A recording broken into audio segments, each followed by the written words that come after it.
Alright guys, lesson learned. Number one, communications equipment. You must test it. You must use it to test it.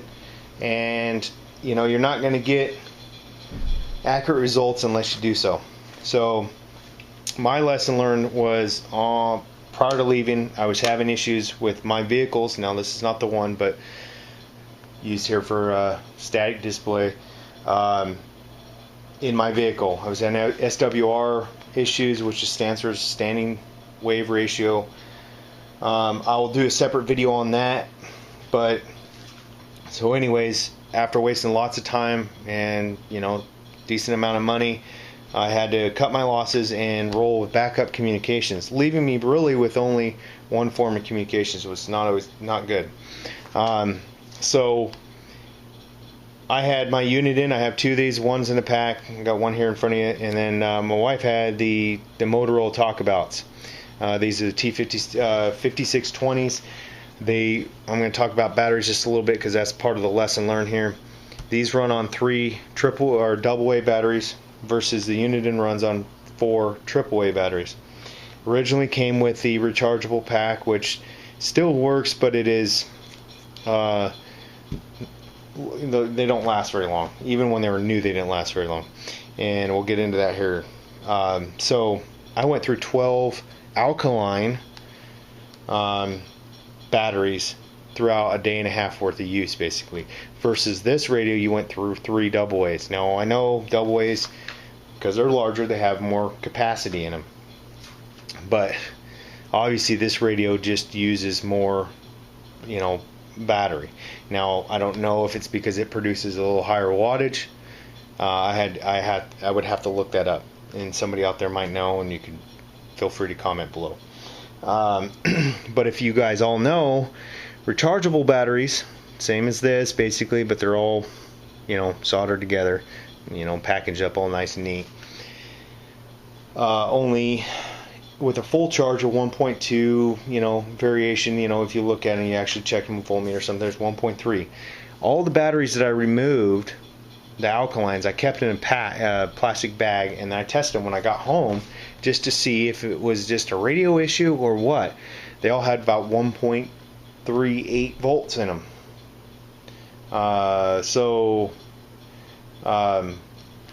If that's the case and it's having communications, it's having issues, how would it operate on rechargeables very well? Not very well at all. So I'm not too happy with these, even though I've had these 2 radios since 2004, 2005-ish.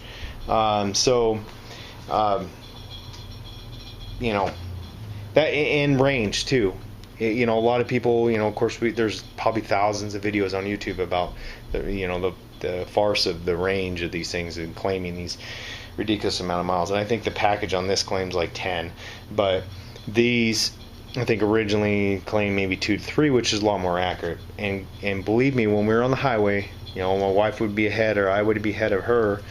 If we got separated more than about 2 miles, you started hearing a lot of crackle. It was hard to hear. The voice quality went way down. So I know when you get to about the 3-mile range, and that was an open highway, not over hills, flat. I could see her vehicle, or she could see my vehicle.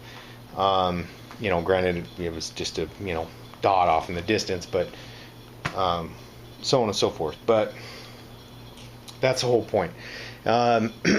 So like I said, lesson learned. That the last part of this is that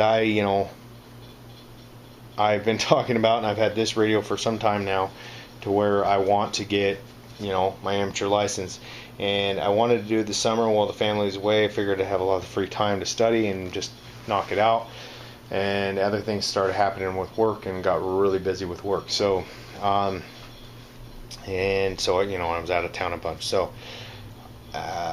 I have set a goal that by the end of the year I will have my amateur license, so that I can start using these. And I plan on ordering at least one more, maybe 2, because these things are about $40, give or take.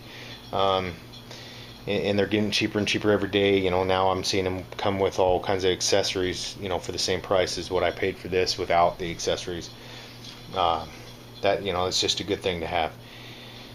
You know, whether or not I ever get my wife to get her licenses, we'll see.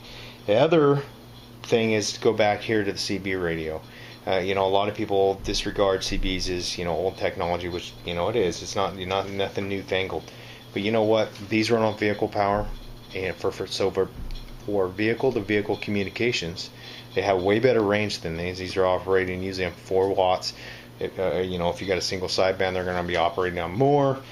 And, you know, because your options with the antennas versus these, you have no options. You know, the antenna that's built in, you can transmit a lot more. Granted, there is vehicle mounted 2 meter, 77 meter systems, but of course those all require licensing. So I truly believe that if you are a self-reliant and, you know, proclaimed prepper, that a CB radio is a must-have in every vehicle you own. And there's a lot of discrete units out there now. If you don't want to mount something like this in your new modern-looking vehicle, you can get the Midland makes one, and I think Cobra might make one too.